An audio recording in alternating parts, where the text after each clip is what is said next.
All right, Kevin Owens versus Finn Balor, NXT TakeOver Brooklyn. It looked like a great show. Packed. Can't say that about SmackDown. Can't say that about Raw, unfortunately.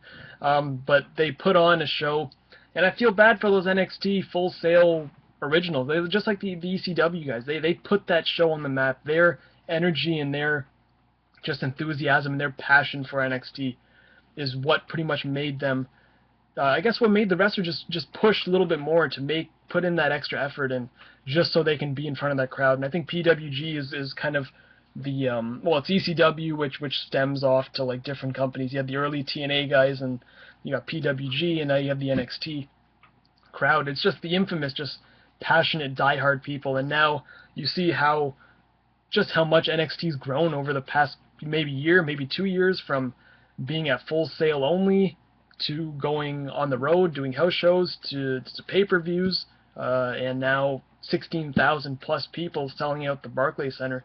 It's impressive, and I think every person on the roster, on the NXT roster, deserves to be in that limelight. They bust their ass, and especially when it comes to crunch time, when it comes to big shows like this, they never fail to disappoint. And everyone knows that when NXT has a special takeover show, that it's a must-see event because you're gonna get everything from just high flying to hard hitting to great women's wrestling.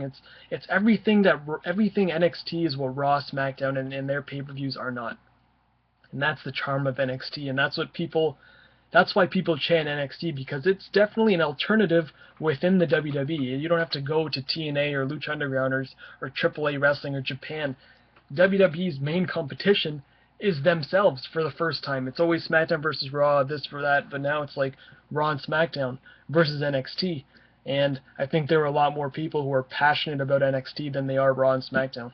Because you see the house shows, you see SmackDown, they're never sold out. You always see the crowd shots where you're looking into the hard camera and all those seats beside the camera, they're all empty. And NXT, 16,000, and people are taking pictures from inside the building. Like, there's barely any seats left in that place. And it goes to show that, I hope Vince McMahon looks like, that's how you sell out a building, by putting on good shows, good matches, important stuff that people care about and can invest in. And Kevin Owens versus Finn Balor is what headlined the show. Their title match, where the title actually means something. The champion actually goes out there and looks strong, and the challenger is just as strong as the champion, and you never know which way it could go. But the match itself was great. It was really good, solid. I was personally expecting it to be just a blowaway. I wouldn't say it was amazing, but it was definitely worth. It definitely delivered. That's what I'll say. But yeah, that's pretty much my little thing on NXT. Thought I'd put that out there. I'll see you guys in the next video.